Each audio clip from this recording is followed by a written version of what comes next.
먹어야 되고 뭐 언제가 끝인지도 모르겠고 막 이래요. 백신을 맞아도 소용도 없는 것 같고 그런데 이게 뭐 감염이 돼도 어떤 사람은 좀 쉽게 넘어가고 어떤 사람은 좀 많이 힘듭니다. 왜 그럴까요? 어디서 차이가 날까요? 예. 뭐 이게 다 과학적으로 딱 면역력이다 이렇게 나온 건 아니지만 통상 우리가 생각하기에 면역력이라고 생각합니다. 그 차이는.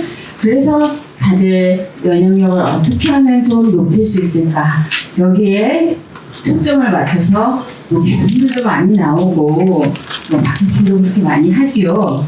자, 그러면 우리 면역력 얘기가 나왔으니까 나의 면역력은 어느 정도인지 한번 알아봐야겠죠. 테스트를 한번 해보겠습니다. 자, 제가 지금부터 이제 11개 항목을 띄울 건데요. 2장에 걸쳐서 내가 거기에서 몇 가지가 해당되는지 한번 세어보세요. 예. 자, 첫 번째 장에 6가지가 있습니다. 첫 번째, 피로가 잘 풀리지 않는다. 다 내일 같죠. 두 번째, 감기에 자주 걸리거나 뭐 배탈설사를 자주 한다. 세 번째, 주 2회 이상 뭐 단지 약간 말고요. 나게 취한다. 네 번째, 이건 좀 저한테 해당되는 것 같아요. 수면 시간이 일단 밤 12시 이후에 자고 시간도 되게 짧다. 6시간 못 잔다. 다섯 번째, 밀가루나 인스턴트 음식을 매일 먹는다. 시켜서. 배민 이런 거. 여섯 번째, 일주일에 3번 30분 이상을 안 걷는다. 운동 별로 안 한다 이 말이죠. 그죠? 자, 두 번째 장 세고 계시죠? 눈이나 입안이 눈 주위 또 입안 아니면 입 주위에 염증이 잘 생긴다. 뭐 조금만 피곤하면 입이 톡 불킨다. 여덟 번째, 상처가 생겼는데 잘 안 아물어. 네, 옛날에는 괜찮았는데 네, 한번 생기면 이거 나올 줄 몰라. 그리고 담배를 자주 피운다. 스트레스가 전보다 자주 열받고 이게 쌓인 게 잘 안 풀려요. 자, 마지막, 가족 중에 암이나 고혈압, 고지혈증 환자가 있다. 이렇게 11가지입니다. 세셨어요? 네. 자, 지금 세셨으면 나는 4가지 이하다 하시는 분 손 들어봐 주세요. 네. 일단은 알겠습니다. 그리고 5가지부터 7가지까지 해당된다는 분 손 들어봐 주세요. 없으시네요? 그러면 8가지 이상이다. 없으세요? 다 손 드시지 않았는데 분명히 손 안 드신 분은 어떻게 되신 거지? 제가 그 이상 되시는 분한테 뭘 좀 드리려고 했는데 이 시나리오대로 안 되네요. 원래는 면역이 좀 많이 약하시네요 하면서 드리려고 했거든요. 일단 보겠습니다. 이렇게 4개 이하는 일단 정상적인 면역 상태로 아주 양호하다. 5개에서 7개까지는 면역력이 약간 저하된 상태로 관리를 좀 잘 하셔야겠습니다. 이 뜻이고요. 8개 이상에서 11개면 다 해당되면 사실 여기 앉아 계시기가 조금 힘드시겠어요. 그래서 의지도 잘 안 생기실 거고 그렇지 않을까 싶어요. 하지만 저는 5개에서 7개 사이는 좀 계시지 않을까 싶었거든요. 그리고 분명히 다 손을 안 드셨단 말이에요. 알겠습니다. 또 기회가 있을 거니까요. 자, 그런데 우리가 지금 면역력 테스트를 막 했어요. 하지만 도대체 면역이 뭔지를 정확하게 알고 넘어가야 될 텐데 면역이 뭘까요? 여기 나와는 있습니다만 일단 방어하는 시스템이에요. 우리 몸속에 방어하는 시스템인데 외부의 것들, 병원균이나 바이러스라던가 곰팡이라던가 세균, 암세포 그런 애들 다 해당되겠죠. 그런 애들한테 내 몸을 지키려는 그런 방어 시스템입니다. 그러면 1차로 뭐가 돼야 되냐면 나와 남을 구분할 줄 알아야 돼요. 나는 여기도 나와 있지만 자기, 뭐 영어로는 셀프 이렇게 되고요. 그리고 남은 비자기, 난 셀프 이렇게 됩니다. 그래서 남은 아까 말씀드린 대로 이제 나쁜 기운들, 바이러스, 이번에 뭐 코로나19 뭐 다 해당되겠죠? 암세포, 뭐 곰팡이, 세균 뭐 이런 거 다 해당됩니다. 그래서 그런 걸 구분하는 능력을 일단 갖춰야지. 그렇지 않으면 나도 공격하고 남도 공격하고 막 이렇게 돼요. 그죠? 이 전투병들이 정신을 못 차리고 적인지 아군인지도 모르고 막 공격을 하면 어떤 질환이 됩니까? 이런 질환이 있어요. 혹시 아시는 분 있으세요? 예. 자가면역 맞습니다. 네.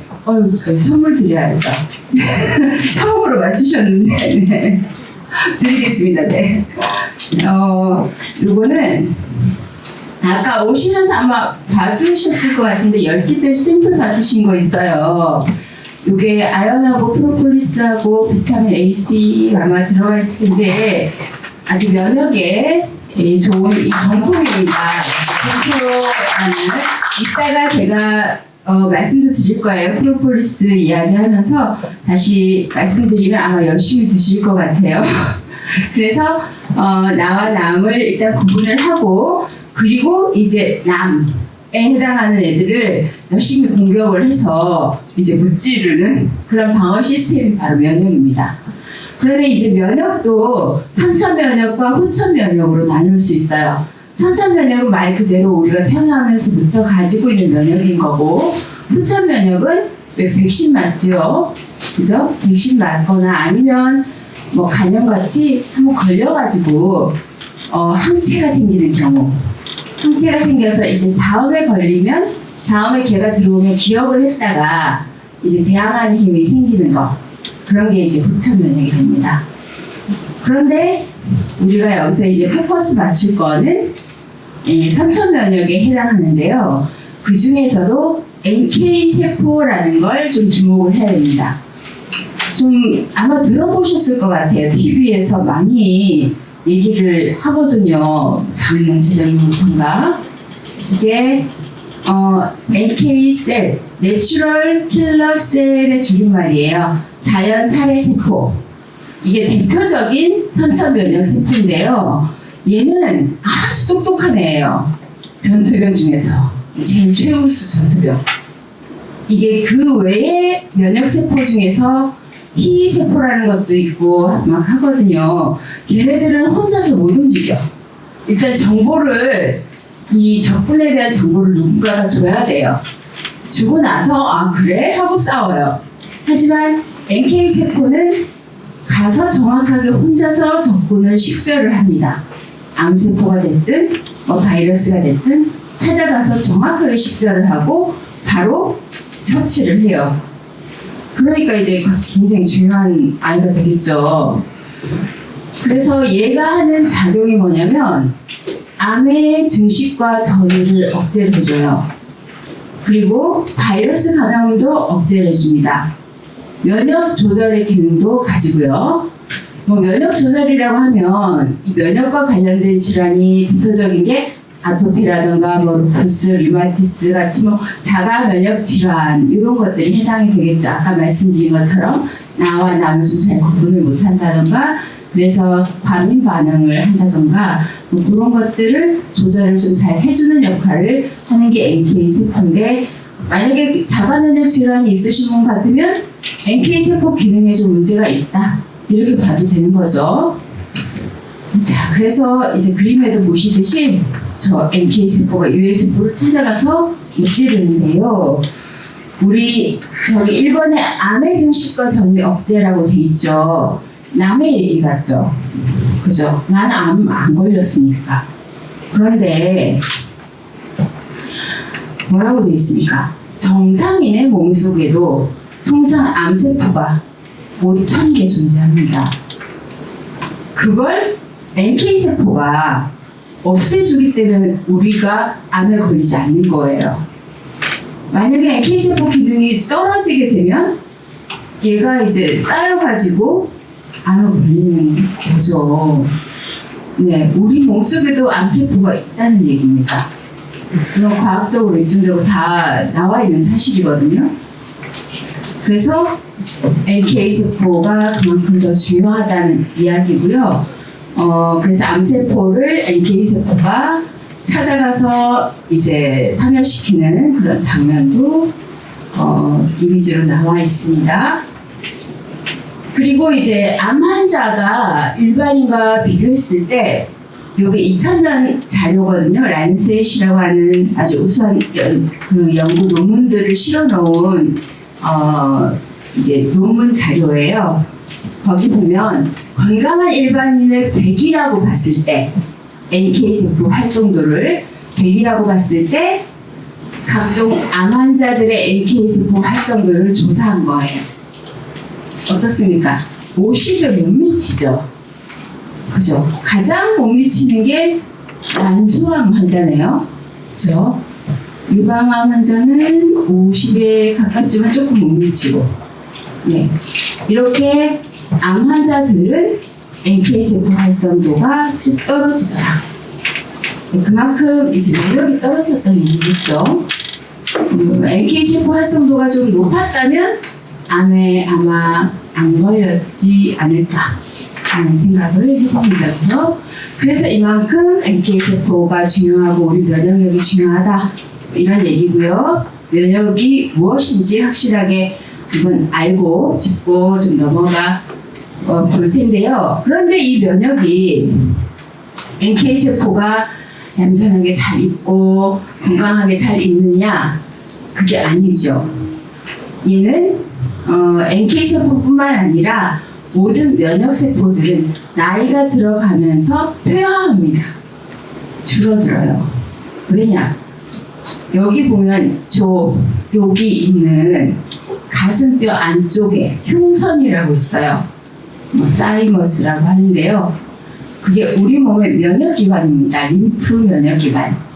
거기에서 사실 이제 T세포 이런 게 생성되거든요. T세포도 이제 면역에 있어서 전투병이 되는데 전투병 3개가 있어요. 이제 뭐 T세포, B세포, NK세포 뭐 이렇게. 그런데 어쨌든 요 흉선이라는 게 태어났을 때는 15g 정도 된다고 해요. 그게 이제 점점 자라서 20세 되면 40g 정도. 요게 이제 피크래요. 그래서 이 형성이 완성이 되는데 그 뒤에는 노화에 의해서 20대가 넘어가면 이제 노화인 거예요. 20대 중반 넘어가면. 그러면서 이게 지방세포로 바뀐답니다. 점점점 조금씩. 그러니까 자기 기능을 조금씩 잃는다는 얘기겠죠. 그렇기 때문에라도 다른 방법으로 면역을 좀 자꾸 끌어올려야 된다. 네, 그 말이고요. 자, 퀴즈입니다. 땡땡은 우리가 살아가는데 꼭 필요하지만 반대로 우리 몸을 늙고 병들게 하는 존재이기도 하다. 땡땡. 예. 죄송합니다. 먼저 손 드셨어요. 스트레스입니다. 땡땡 2개인데요.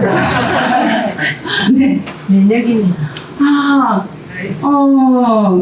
네. 오늘 면역에 대한 이야기를 하는 건 맞는데요.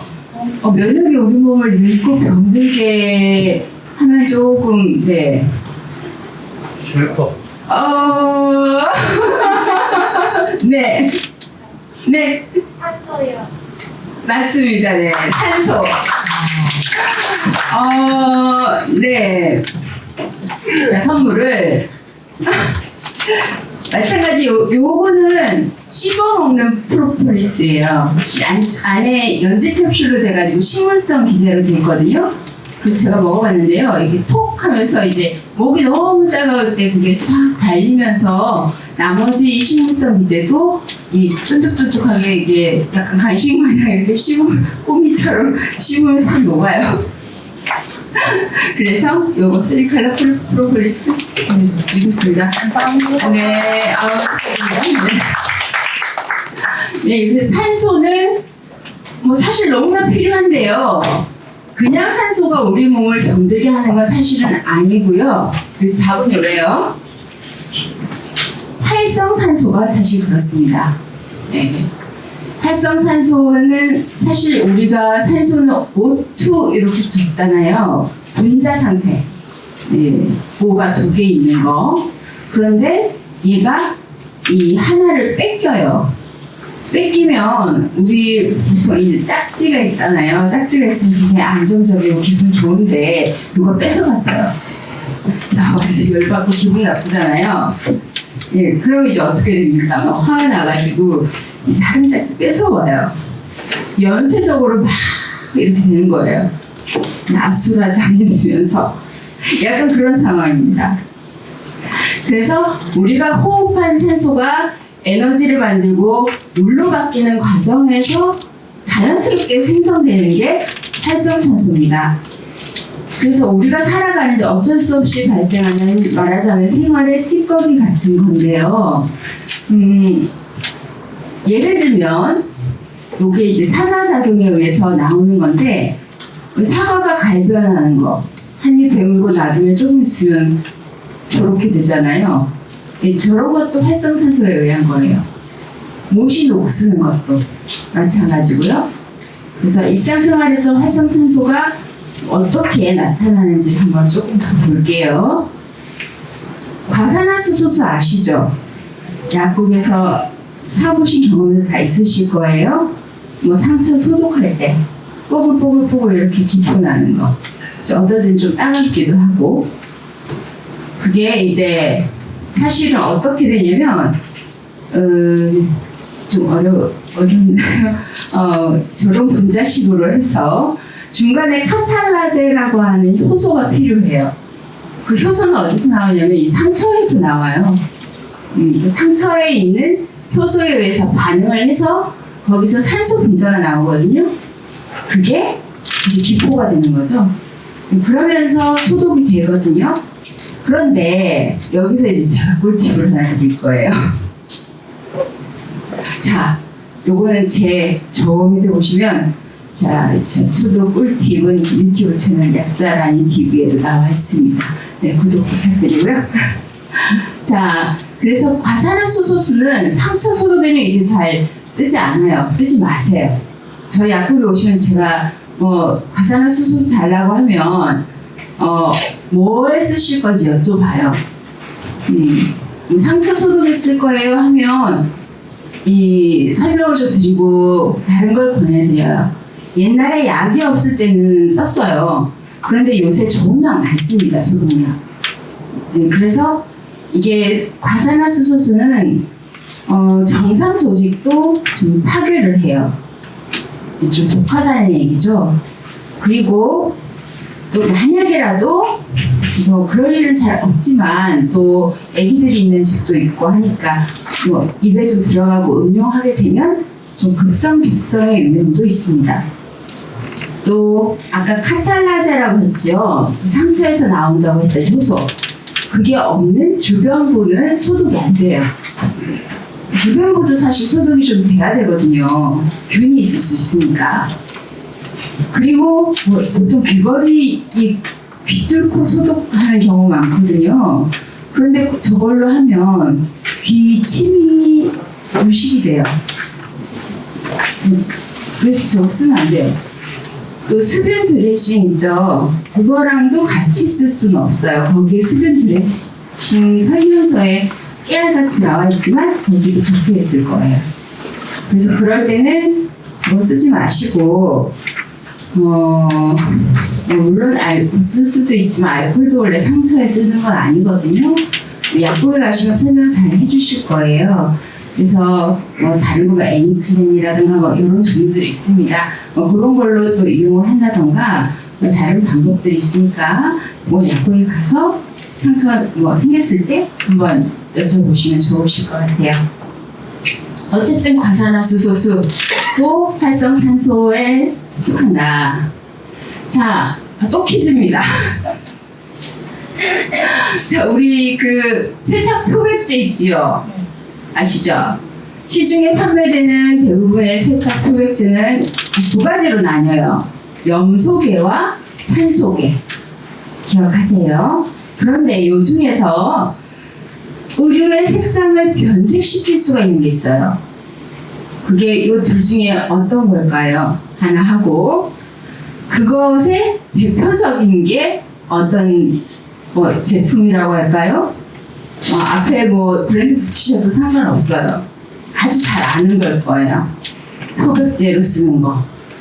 맞춰보실 손을 들고요. 제가 네. 자, 첫 번째 무슨 개일까요? 염소개일까요? 산소개일까요? 예? 자, 그 다음에 대표적인 거는요? 자신 있게 한번 얘기해 보세요. 그 염소개인데 그 다음에 대표적인 상품으로는 어떤 거 있어요? 앞에 힌트 주셨는데? 네. 유한낙스. 맞습니다. 네, 유한낙스, 유한거. 네, 꼭 유한거 아니라도 됩니다. 네, 그래서 시중에 판매되는 대부분의 세탁 표백제는 흔히 염소계와 산소계로 나뉘는데, 이 중에서 의류의 색상을 변색시킬 우려가 있는 표백제는 염소계 표백제고, 대표적인 건 락스가 있습니다. 주로 액체로 되어 있죠. 저거는 산소계는 주로 그 과립으로 되어 있어요.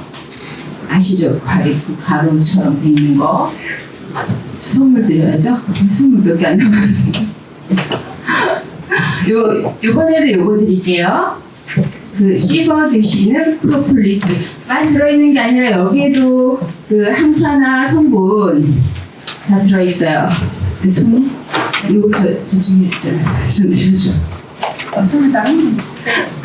있습니다. 네. 다른 걸 원하시면 목 안쪽하실 때 그럴 때 아니라도 꾸준하게 드셔도 도움이 돼요. 네.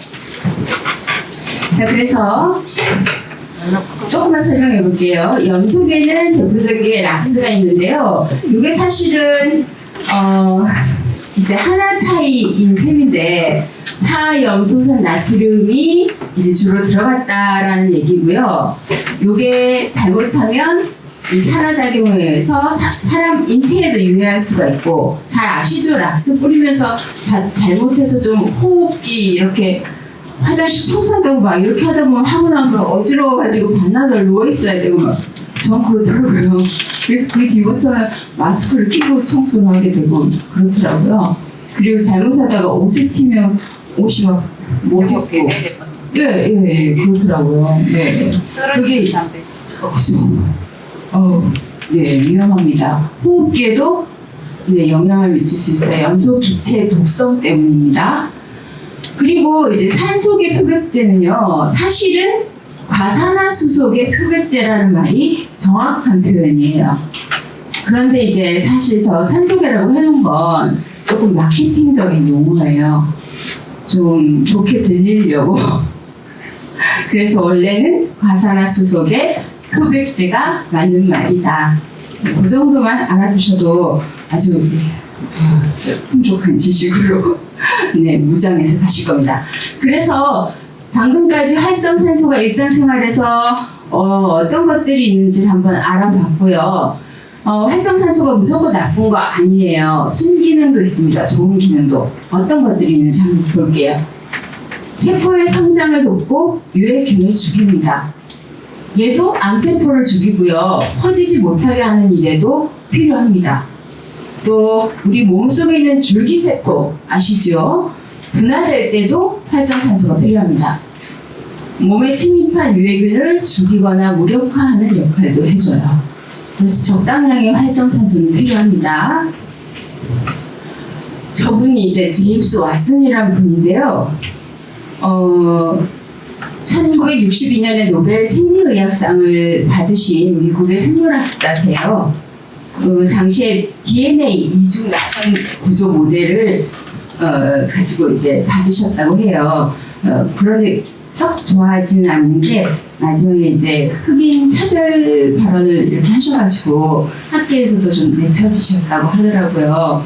흑인들은 이제 뭐 DNA상 지능이 떨어진다 이런 발표를 하셔서 맞는지는 모르겠는데 학계에서도 약간 추방당하셨다고 해요.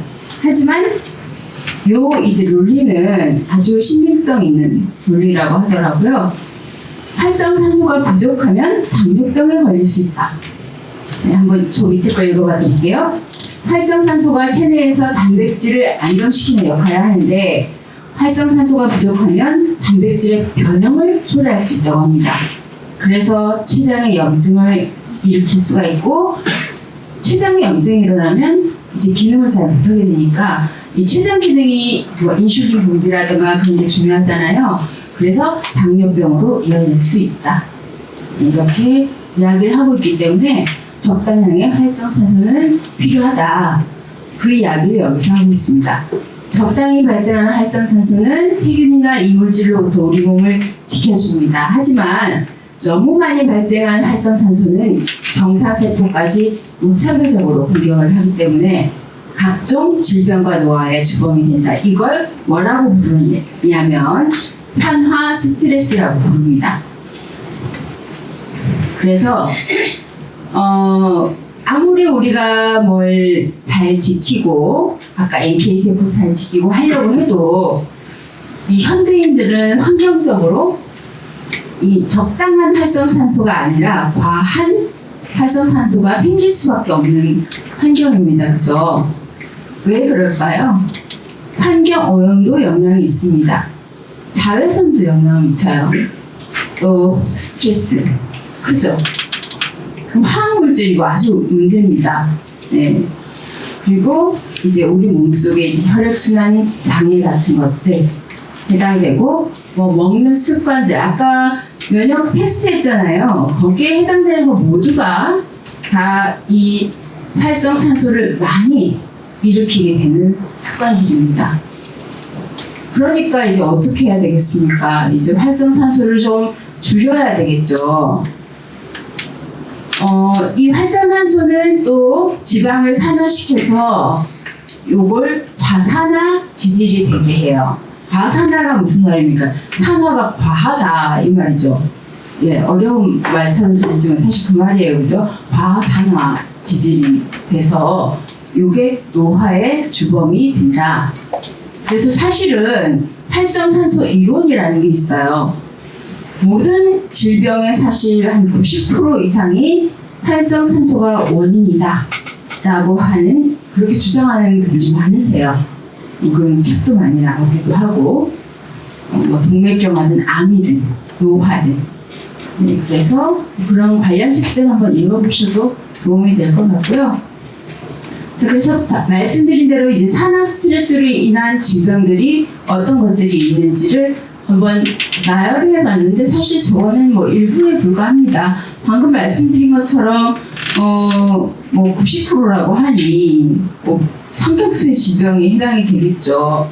눈, 관절, 심장, 피부, 뇌, 네, 어디로 가느냐에 따라서 해당되는 질병들이 모두 활성산소와 사실 연관이 있습니다. 자, 그러면 얘를 좀 줄여야 돼요. 방법을 이제 찾아볼 거예요.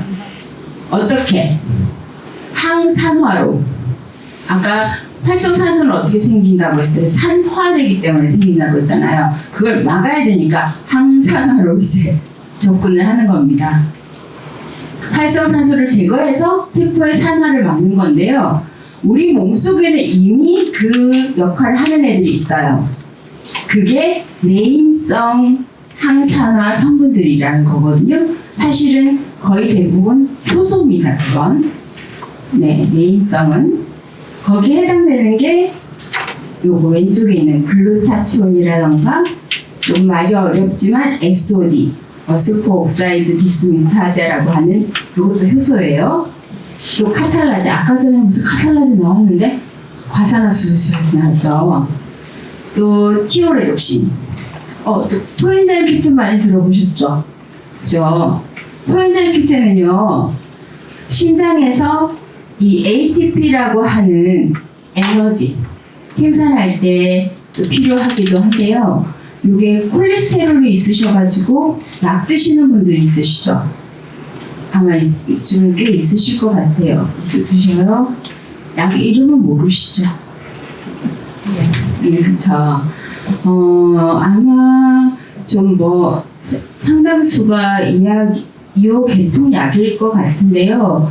그 콜레스테롤 약을 스타팅기 콜레스테롤 약을 드시게 되면 이 코엔자임 Q10 잉만에 있는 내인성 항산화 성분인 코엔자임 Q10이 줄어들어요. 그래서 반드시 섭취를 해주셔야 돼요. 하루에 하나 먹고. 네, 100ml면 네, 그렇게 하시면 되죠. 드시고 계십니까? 네. 잘하고 계시네요. 네, 그래서 이게 내인성이고요. 이제 외인성은 외부로부터 섭취해줘야 되는 항산화 성분이에요. 중요한 부분입니다. 제가 빨간색으로 해놓은 게 사실 이제 가장 좀 포인트로 뭐 이제 저걸 다 먹으라고 이렇게 하실까봐 사실 조금 포인트를 좀 줘봤어요. 비타민 A, C, E. 외우기 힘들면 에이스 이렇게 외우시면 되겠죠. 네, 그리고 미네랄 중에서는 사실 비타민이 제일 중요한 역할을 해요. 이 중심에 있으니까 쟤 없이 나머지만 먹으면 나머지가 쟤를 보조해주는 역할을 하거든요. 더 잘 되게 하라고. 그러니까 일단 쟤들이 있어야 되고 그 다음에 나머지 애들 같이 있어야 되는 거예요. 그래서 미네랄 중에서는 아연이 좀 포커스로 중요하고요. 셀레늄이라고도 하고 셀렌이라고도 합니다. 그리고 망간, 저기 빠졌는데 구리도 해당해요.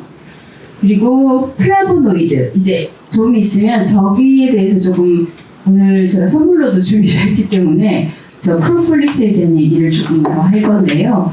이제 플라보노이드도 해당되고 카로티노이드 계통, 예를 들면 라이코펜, 뭐 베타카로틴, 네, 그리고 뭐 아스타잔틴 뭐 이런 애들 약간 눈에 좋은 애들이에요, 쟤들이. 네, 그리고 카테킨, 뭐 녹차 카테킨 뭐 이런 말 많이 들어보셨죠? 네, 폴리페놀 성분 뭐 이렇게 돼 있는데 이게 외인성 항산화 성분들이에요. 그 중에서도 좀 빨간색 주목해 주시고요. 요 애들이 이제 활성산소를 제거해서 세포산화를 막는다. 자, 항산화 네트워크라는 게 있습니다. 뭐 여기 좀 복잡한데요. 아마 좀 오늘 학생들이 조금 왔을 텐데 잘 알고 계시는지 잘 알아야 할 것 같아요. 네, 내인성 항산화제인 효소들이 제대로 작용하려면 외인성 항산화제가 필요합니다. 이게 항산화 네트워크예요. 네, 서로 유기적으로 작동을 하는 거죠. 여기서 뭐가 하나라도 부족하면 안 돌아가요. 네, 요 바퀴가 안 돌아가는 거죠. 이 공장이. 이 세포 안, 세포 밖. 안에서는 비타민 C, 비타민 E, 밖에서는 또 코엔자임 Q10, 알파 리포익 애시드, 글루타치온 뭐 이런 식으로 뭐 돌아가야 그래야 이제 세포 안과 세포 밖에서 항산화 네트워크가 잘 돌아가야 우리가 이 활성산소도 제거를 해주면서 ATP 생산이라던가 각각의 세포가 하는 역할들이 잘 이루어지고 만약에 췌장 같으면 뭐 인슐린 분비도 잘 되게 되고 뭐 암세포도 없애는데도 아까 NK 세포 얘기 드렸죠? 그것도 활성화가 잘 되게 되고 그렇기 때문에 얘들이 다 필요하다라는 얘기고요. 그래서 방금까지 얘기한 걸 정리한 게 이겁니다. 인체에는 활성산소를 해가 없는 물질로 바꿔주는 내인성 항산화 효소가 있어요. 그래서 활성산소의 증가를 막고 있지만 연령이 증가하면 이제 노화가 되면 이 효소의 활성산소 제거 능력이 급격하게 떨어지기 때문에 이게 언제부터요? 사실 20대 한 중반 이후부터예요. 네, 그때부터 노화가 시작됩니다. 네. 그렇기 때문에 외인성 항산화 성분을 꼭 먹어줘야 된다, 복용해줘야 된다, 섭취해줘야 된다 이 말입니다. 자, 아까 이제 제가 프로폴리스 얘기를 뭐 어떤 걸 할까 항산화 성분 중에서 생각을 했는데요. 뭐 비타민 A, C, E 뭐 이런 것들은 사실 그 전 강의라던가 그 다른 곳에서 좀 많이 하기 때문에 오늘 제가 조금 선택을 한 거예요. 그래서 프로폴리스 얘기를 좀 해볼게요. 프로폴리스는 플라보노이드의 일종이에요. 플라보노이드는 여기 적어놨나? 안 적어놨구나. 네. 자, 지금 프로가 하나 더 남아있으니까 네. 퀴즈 낼게요. 플라보노이드는 사실 색깔의 이름이거든요. 학생들 서투르면 안 돼요.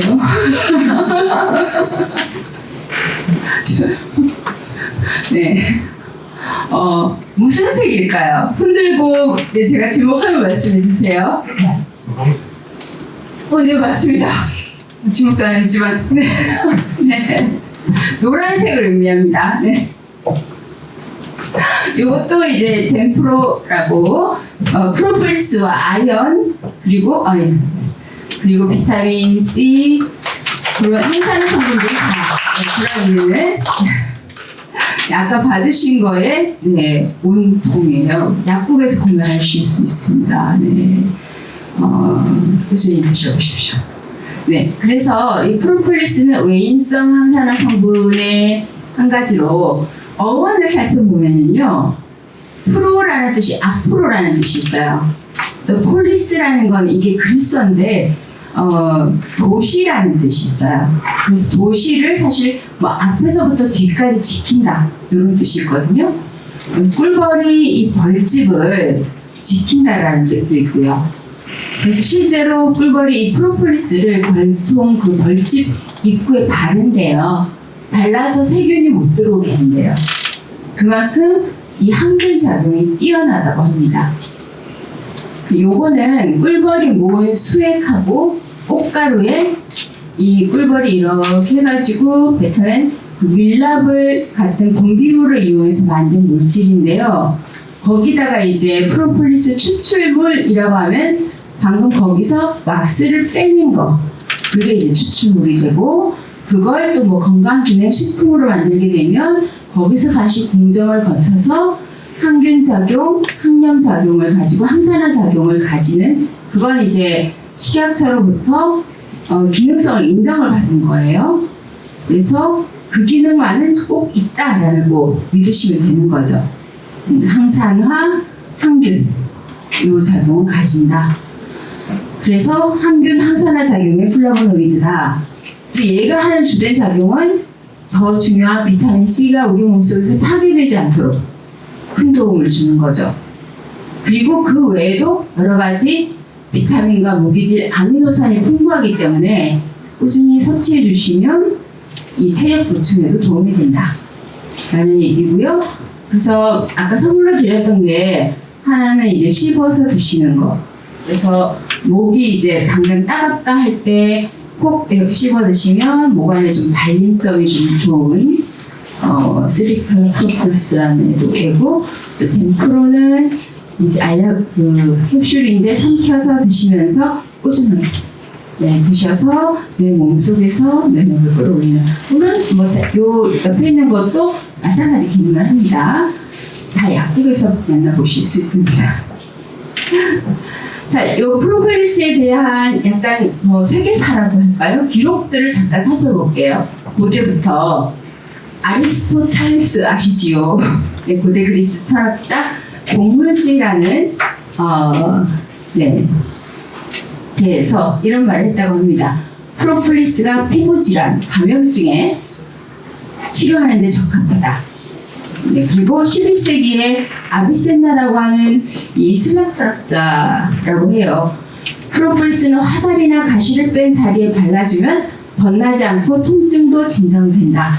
항염 작용을 의미하는 거죠. 그리고 이제 점점 시대가 지나서 1998년 나고야 대학에서 연구진이 발표한 바로는 유방암에 걸린 쥐에게 프로폴리스를 섞은 산호를 투여했더니 유방암이 30% 억제됐다라는 발표를 했습니다. 그리고 이제 남미의 잉카족은요, 이걸 프로폴리스를 열병의 해열제로도 사용했다고 해요. 그리고 제가 이 초제를 보호 전쟁이라고 해야 되는데요. 이 보호 전쟁 때 프로폴리스를 연고로 만들어서 치료를 했다고 합니다. 다 이제 뭐 상처가 나거나 그랬을 때 썼다는 얘기겠죠. 그리고 이제 그 이후에 그래서 점점 프로폴리스가 이런 애구나 싶어가지고 이제 근래 들어서 연구를 이제 많이 하기 시작했고 주로 일본에서 많이 했더라고요. 프로폴리스가 항암제 투여로 몸 안에서 백혈구가 이제 감소가 될 거 아니에요. 그 상태에서 백혈구를 늘려주는 작용을 했다고 합니다. 그리고 정상 범위로 되돌리는 작용을 했다는 연구 논문을 일본에서 발표를 하기도 했습니다. 그래서 이제 프로폴리스에 주목을 해서 많은 연구들이 이루어졌고 사실 그 이후로 이런 제품들도 나오기도 했습니다. 자, 여기까지 이제 프로폴리스 얘기였고요. 여주라는 거 들어보셨어요? 아십니까? 어디에 좋아요? 와, 더 얘기할 게 없는데요. 여주가 저기 있는 보이시는 오인 줄 알았어요. 저는 그래서 별명도 쓴 오이라고 하더라고요. 이게 우리 이 주관하고 있는 약사 항암식물연구회에서 직접 사실은 이 약사 항암식물연구회가 정말 이제 약사님들끼리 뜻이 맞는 약사님들끼리 우리만큼은 이제 좋은 거 먹자 해서 저쪽에 어디죠? 함원인가요? 농원을 해서 진짜 유기농으로 다 재배를 하고 직접 가가지고요 뭐 매실도 따고 해요. 네. 그래서 뭐 이제 고춧가루니 뭐 참기름이 막 이렇게 농사짓고 어쩔 땐 멧돼지가 와가지고 그걸 다 막쳐놓고 막 그러시더라고요. 네, 그래서 진짜 믿고 먹을 수 있는 그런 제품, 네, 그런 소황물이 나오기 때문에 사실 그 양도 얼마 되지는 않더라고요. 귀한 애들이라서 저도 신기했어요. 그 사진들이 많이 올라와 있더라고요. 그 약사 항암식물연구회 해가지고 홈페이지 한번 들어가 보시면 거기에 관련된 사진들이 있어요. 다 직접 찍어 놓으신 건데 그런 생략이라던가 그런 거 관심 있으시면 한번 들어가 보셔도 좋고요. 그리고 거기에 또 거기서 취급하는 많지는 않아요. 왜냐하면 이게 진짜 판매용으로 나온 게 아니라서 회원들 가입된 회원들용으로 원래는 이제 만든 거라서 여주환이라던가 뭐 그런 것들도 있으니까 이제 정말 뭐 내가 가족 중에 뭐 당뇨가 있다던가 좀 필요하신 분 있으시면 나중에 이 항암식물연구회 쪽으로 문의를 하셔도 좋을 것 같아요. 어쨌든 여주는 사실 외인성 항산화 성분을 포함한 천연 생약물이에요. 이게 비타민C가 그렇게 많대요. 어느 정도냐면은 레몬의 5배, 오이의 20배가 들어있다고 합니다. 100g당 120mg의 비타민C가 함유, 이렇게 하면 뭐 감이 안 오긴 안 오는데요. 많다. 네. 그래서 피로회복이나 감기에 도움이 되고, 그리고 이게 일본의 장수 마을인 오키나와에서 건강 비료식품이라고 합니다. 또 이제 식물성 인슐린이라고도 불리는 카란틴이라는 성분이 풍부해서 그래서 말씀하신 대로 당뇨에 좋다고 해요.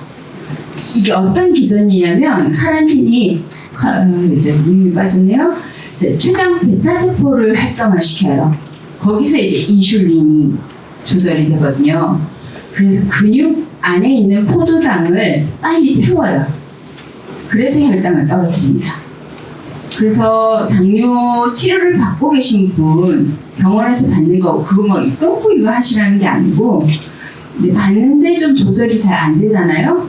그럴 때 우리 보통 뭐 돼지 감자니 뭐니 이렇게 막 드시잖아요. 네, 그런 용도로 이제 여전도 한번 선택을 해보셔도 좋을 것 같다는 생각이 들고요. 그 외에도 또 성분이 한 가지 더 봐줄 만한 게 이름이 좀 특이한데요. 모모르데신이라는 성분이 들어있는데 이게 여주가 사실 좀 써요. 여주의 쓴맛이 얘 때문이에요. 그런데 우리 그런 말 있죠?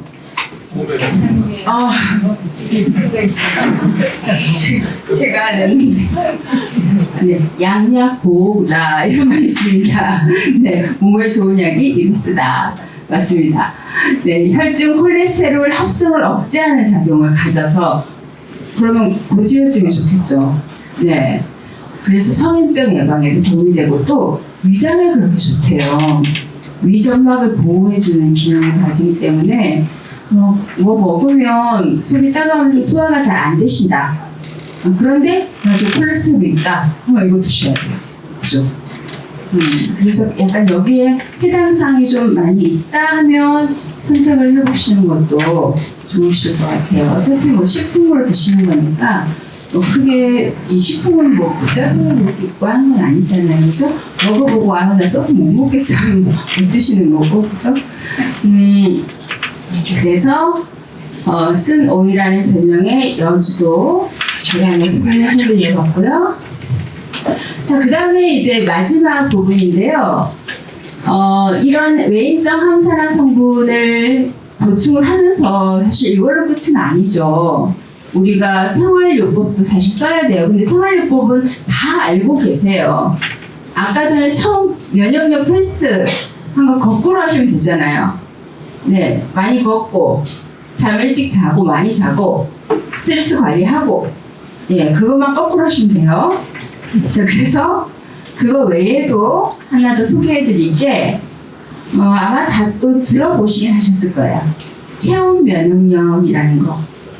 우리 몸의 체온을 1도를 올리면 면역력이 5배 높아진다고 합니다. 근데 사실 이거 1도 올리기 진짜 힘들어요. 네, 진짜 뭐 아파서 열이 1도 오르는 거 말고요. 기초 체온. 네. 그 우리 뭐 병원 가면 이렇게 뭐 어디 들어가면 빨갛고 파랗고 막 나오잖아요. 네. 그런 거 보면 이제 내가 좀 기초적으로 좀 냉한데 뭐 이런 거 나오지요.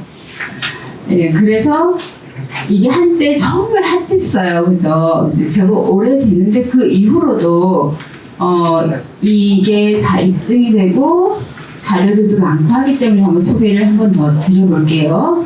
체온이 1도 떨어지면 면역력은 30% 낮아지고 체온이 1도 높아지면 면역력은 5배 높아진다라고 이시하라 유미라는 일본 박사님이겠죠? 네. 그래서 이거 체온을 높이는 법이에요. 이제 한여름에 이런 말씀 드려서 죄송한데요. 반신욕. 뜨끈한 물에. 반신욕 진짜 좋습니다. 네, 안 되면 조격이라도 네, 좋아요. 왜냐면 우리가 서서 이렇게 중력을 받잖아요. 근데 이게 아래에 있는 높은 물이나 이렇게 올라오기가 힘들어요.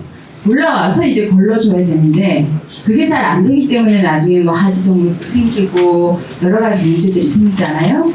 그래서 원래 뭐 잘 때도 뭐 베개를 하나 받치고 좀 심장 높이로 해라 이렇게 하지만 결국 뭐 베개 차버리고 자고 막 이러잖아요. 그러니까 그 전에 TV를 보거나 할 때 넷플릭스 보실 때 예, 발을 좀 담그고 10분이라도 좀 있으시면 그 습관을 좀 들이시면 좋다.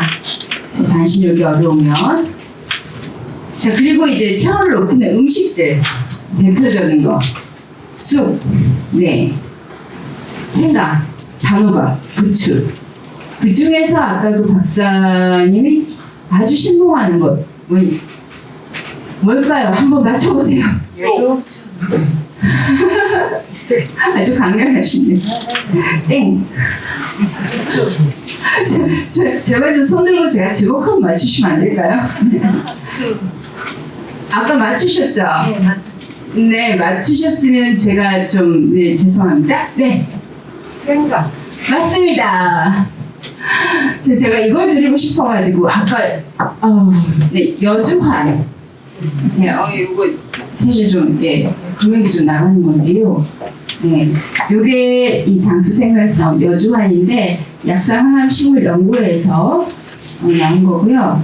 나중에 용법 용약 궁금하시면 요 안에 설명서 있을 거예요. 네.